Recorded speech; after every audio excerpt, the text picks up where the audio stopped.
दोस्तों आज मैं लेकर आया हूँ शर्लक होम्स की लव, डायमंड और धोखा, जिसका अनुवाद और रूपांतरण किया है तरुण कुमार वाही ने और आवाज़ जावेद अख्तर की। तो आइए रहस्य एवं रोमांच से भरपूर सदाबहार कहानी को सुनते हैं।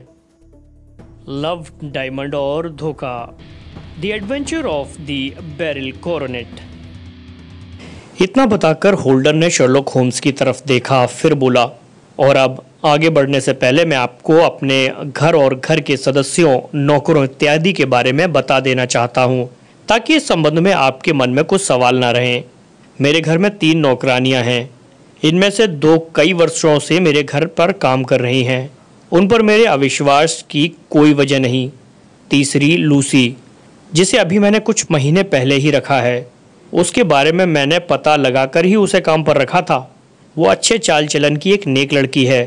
अपने काम को पूरी ईमानदारी और लगन से पूरा करती है। वो खूबसूरत है, लेकिन मैं उस पर विश्वास करता हूँ।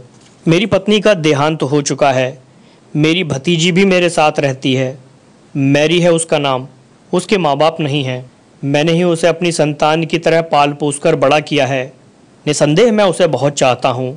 वो मेरे घर में सूर्य की किरण की तरह है, प्यारी, सुंदर, पूरे घर को अच्छी तरह मैनेज करना जानती है। वो मेरी हर ज़रूरत का वैसे ध्यान रखती है जैसे एक बेटी अपने सगे बाप का भी नहीं रख सकती। मुझे लगता है कि उसके बिना मेरे परिवार का कोई वजूद नहीं है। मैं उसके बिना कुछ भी नहीं। मैं उसे अपने दाएं हाथ की तरह समझता हूँ। मैरी के अलावा मेरा एक बेटा है, आर्थर। लोग कहते हैं कि मैंने अपने लाड़ प्यार से उसे बिगाड़ दिया। मिस्टर होम्स, ये सच है कि उसने मुझे बहुत ही निराश किया है। मैं इसके लिए अपने आप को भी कसूरवार मानता हूँ। उसकी माँ के मरने के बाद उसे माँ की कमी महसूस ना हो, इसलिए मैंने उसे कुछ ज़्यादा ही लाड़ प्यार दिया। उसकी हर इच्छा को पूरा किया। वो जितना चाहता मैं उसे पैसा देता था। मेरे पास यह देखने का समय नहीं था कि वो उस पैसे का क्या इस्तेमाल कर रहा है। ये सच है कि अपने काम की वजह से मैं उस पर अधिक ध्यान नहीं दे पाता था। वो कई महंगे क्लबों का मेंबर है। उसने अमीरों वाले शौक पाल लिए थे। वो कैसीनो, शराब इत्यादि पर दिल खोल कर पैसा उड़ाने लगा था। क्लबों में उसके यार दोस्त थे। उनमें से कई ड्रग्स इत्यादि भी लेते थे। उसकी संगत खराब होती जा रही थी। उसके दोस्तों में से एक को मैं जानता हूँ। उसका नाम है जॉर्ज बर्नवेल। उसका हमारे घर पर भी आना जाना था। वो मुझे पसंद नहीं था। वो अपनी हरकतों के लिए क्लबों में बदनाम था। वो उम्र में आर्थर से बड़ा था। मैंने देखा कि दुनिया उसके इशारों पर नाचती है। जॉर्ज एक आकर्षक व्यक्तित्व का मालिक था। उसके रॉक स्टाइल के कारण लड़कियां उसकी दीवानी थीं। कह सकते हैं कि वो लड़कियों को फंसाने में माहिर था, क्योंकि वो किसी एक के प्रति लॉयल नहीं था। वो उनका फ़ायदा उठाने में भी नहीं चूकता होगा। वो मेरे घर आता था तो मुझे मैरी की चिंता होती थी। मैरी मासूम थी। बड़ी बात यह थी कि वो जवान हो रही थी। यही वो उम्र होती है जब कोई भी युवा अपने भले बुरे के बारे में भ्रमित होकर राह भटक जाता है। आर्थर मैरी को बहुत पसंद करता है। वो उसे दीवानों की तरह चाहता है। वो उसे शादी करना चाहता है। उसके इस प्रस्ताव का मैंने कभी विरोध नहीं किया। मुझे भी हमेशा लगा कि एक वही है जो उसे सीधे रास्ते पर ला सकती है। शायद उसका साथ पाकर आर्थर गलत लोगों की संगत से दूर हो जाए, पर यह हो ना सका। कारण चाहे जो भी हो, पर मैरी ने उसके और मेरे इस प्रस्ताव को कबूल नहीं किया। मैं उससे जिद नहीं कर सकता था। जिंदगी उसकी थी। वो जैसे चाहे उसे जी सकती थी।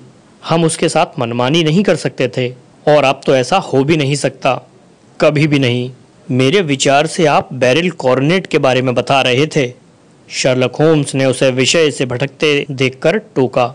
हाँ, उसी के बारे में बता रहा हूँ। मैंने अभी कहा है कि अब तो ऐसा नहीं हो सकता, कभी भी नहीं।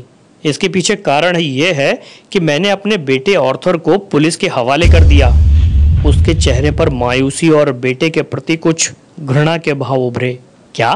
पुलिस के हवाले? आपने खुद? शर्लक तो चौंका ही था।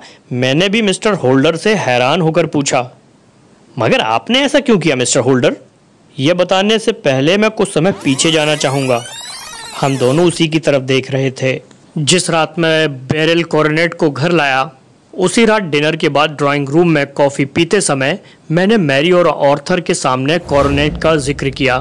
कॉफ़ी हमें लूसी ने ही सर्व की थी। मैं निश्चित था कि वो जा चुकी है। कॉर्नेट के बारे में सुनकर दोनों रोमांचित हुए। दोनों ही उसे देखना चाहते थे, लेकिन मैं उसे अब अपनी जगह से डिस्टर्ब नहीं करना चाहता था। ऑर्थर ने मुझसे पूछा, आपने उसे कहाँ रखा है? मैंने उसे बताया, मेरे वॉल्ट में। घर में उससे सुरक्षित कोई जगह नहीं।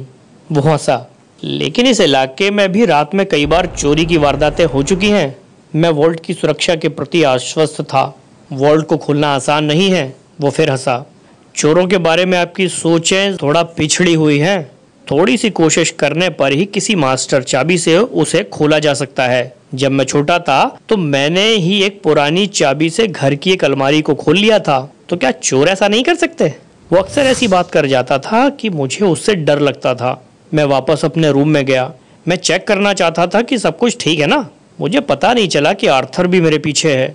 मैं अपनी तिजोरी को खोलना चाहता था कि सहसा मुझे उसकी उपस्थिति का आभास हुआ और मैं चौंक कर पलटा। तुम यहाँ क्या कर रहे हो?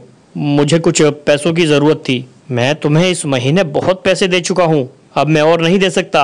अपनी फजूल खर्ची की आदतों में सुधार करो, तुम्हारी पैसों की ज़रूरतें कम हो जाएंगी। वो गुस्से में पैर पटकता हुआ चला गया। मैं उसकी बार बार की डिमांड से परेशान हो चुका था। मैं चाहता था कि उसकी आदतों में कुछ सुधार हो। मैंने तिजोरी को खोल कर देखा। कॉर्नेट अपनी जगह पर ही था। मैंने तिजोरी को वापस बंद कर दिया। मैंने घर के उस फ्लोर के कोने कोने को चेक किया। हालांकि ये सब काम मैरी ही किया करती थी, लेकिन उस समय न जाने क्यों मुझे यह सब ज़रूरी लगा। इसके बाद जब मैं सीढ़ियाँ उतरकर वापस नीचे आया तो मैंने मैरी को खिड़की के पास खड़े पाया। मुझे देखते हुए हॉल की खिड़की को जल्दी से बंद करने लगी। मुझे उसकी यह हरकत अजीब लगी। मैंने उससे पूछा, क्या वहाँ कुछ ऐसा है जो मुझे नहीं देखना चाहिए? वो समझ गई कि मुझे उसकी उस हरकत पर संदेह हो चुका है और वो बोली, डैड, वास्तव में वहाँ किचन की खिड़की पर लूसी थी। मैं नहीं चाहती थी कि आप उसे देखकर परेशान हो, क्योंकि आप पहले ही कॉर्नेट को लेकर डिस्टर्ब हैं। मैंने वहाँ किचन के पिछले तरफ किसी को देखा। शायद वो उसका बॉयफ्रेंड होगा, जिसके साथ वो किचन की खिड़की पर खड़ी बातें कर रही थी। ये ठीक नहीं है। तुम उससे इस बारे में बात करना, या तुम कहो तो मैं करूं? मैं खुद करूंगी। तो फिर ठीक है, अब तुम जाकर सो जाओ, रात बहुत हो चुकी है। मैंने उसे गुड नाइट किस किया और अपने बेडरूम में चला आया। मैं थका हुआ था। मुझे लेटते ही नींद आ गई, लेकिन शायद मेरे मन में कहीं ना कहीं कॉर्नेट की सुरक्षा को लेकर चिंता थी। मेरी नींद बीच बीच में उचट जाती थी। उस वक्त रात के 2 बजे थे। अचानक एक खटके की आवाज़ सुनकर मेरी नींद फिर खुल गई। कहीं कोई चोर तो नहीं? कॉर्नेट का ख्याल आते ही मेरे जिस्म में झुरझुरी दौड़ गई। ठीक उसी समय मुझे दबे पांव किसी के पास वाले कमरे की तरफ जाने के स्वर सुनाई पड़े। उधर उसी कमरे में ही तो बेरिल कॉर्नेट था। यह ख्याल आते ही मेरा जिस्म पसीने से नहा गया। मैं बुरी तरह डर गया था। मैंने उठकर उस कमरे में जाने का निर्णय किया। मेरे कदम कांप रहे थे, दिल धाड़ धाड़ बज रहा था। मैं समझ गया कि कोई मेरे उस कमरे में है जहां बेरिल कॉर्नेट रखा है। उस समय मुझे अपनी जान की भी परवाह न थी। मुझे सिर्फ कॉर्नेट की सुरक्षा का ख्याल था। मैं बाहर निकलकर उस कमरे के सामने पहुंचा। दरवाज़ा अध खुली अवस्था में था। मैंने एक झटके से दरवाजे को खोला। कमरे में लैंप की हल्की पीली रोशनी थी। उसके प्रकाश में मैंने जिस शख्स को वहां खड़े पाया, उसे देखकर मेरे होश उड़ गए। मेरी मुट्ठियां गुस्से से भिज गईं। मेरा चेहरा तन गया, जबड़े कस गए। तुम, मैं चिल्लाया, ऑर्थर, तुम यहाँ हो? मेरा वॉल्ट हालांकि बंद था, लेकिन कॉर्नेट ऑर्थर के हाथ में था। वो बलपूर्वक उसे मोड़ने की या शायद तोड़ने की कोशिश कर रहा था। मैं जैसे सारा माजरा समझ गया था। मैं गुस्से से कांपते हुए चिल्लाया, तुम इसे चुराने आए थे? आखिर तुम मास्टर की से मेरी तिजोरी को खोलने में कामयाब हो गए? चोर, अपने ही घर में चोरी की तुमने? इसे हाथ लगाने की तुम्हारी हिम्मत कैसे हुई? मैंने थर थर कांपते हुए उसके हाथों से कॉर्नेट को छीन लिया। वो रंगे हाथों पकड़े जाने पर स्तब्ध था। मैं पागल हुआ जा रहा था। मैंने कॉर्नेट को देखा। कॉर्नेट का एक कोना अपनी जगह पर नहीं था। उसे वहां से तोड़ दिया गया था। तुमने इसे तोड़ दिया? तुम इसके और भी हिस्से को तोड़ने की कोशिश कर रहे थे? मैंने उस पर लगे हीरों की गिनती की तो मेरे होश फाख्ता हो गए। उस कोने के साथ ही उस पर लगे 3 बेशकीमती हीरे भी गायब थे। इसका एक कोना कहाँ है? उस पर लगे 3 हीरे कहाँ हैं? तुम जानते हो वो कहाँ हैं? मैं नहीं जानता, मुझे नहीं मालूम कि बकवास मत करो। तुम इसके दूसरे हिस्से को भी तोड़ने की कोशिश कर रहे थे। बताओ कहाँ है इसका तोड़ा हुआ हिस्सा? उफ, तुमने सब बर्बाद कर दिया। मेरी बनी बनाई इज्जत धूल में मिला दी, मेरा बिजनेस खाक कर दिया। आप मुझ पर चोरी का इल्ज़ाम लगा रहे हैं? ओके, ये सब मैंने किया। मैं आपका बेटा नहीं, मैं एक चोर हूँ। मैंने हीरे चुराए हैं। मैंने आपके कीमती बैरल कॉर्नेट के उस कोने को तोड़ा है जिस पर बहुमूल्य हीरे जड़े थे, और एक चोर को आपके घर में नहीं रहना चाहिए। मैं सुबह आपका घर छोड़ दूंगा। यदि तुम उन हीरों का पता नहीं बताओगे तो तुम घर छोड़ोगे, लेकिन पुलिस के आने पर मैं अपना आपा खो रहा था। ओके, आप पुलिस को बुला लें, मुझे पुलिस के हवाले कर दें। आपसे इसी की उम्मीद थी। कीजिए आप बाप होने का फ़र्ज़ पूरा। बुलाइए पुलिस। मैं उसका बाप था, लेकिन मैंने उसे रंगे हाथों कॉर्नेट के साथ पाया था। मैंने अपने नौकर को पुलिस को लाने को भेजा। शोरगुल सुनकर मैरी भी वहां पहुंच गई थी।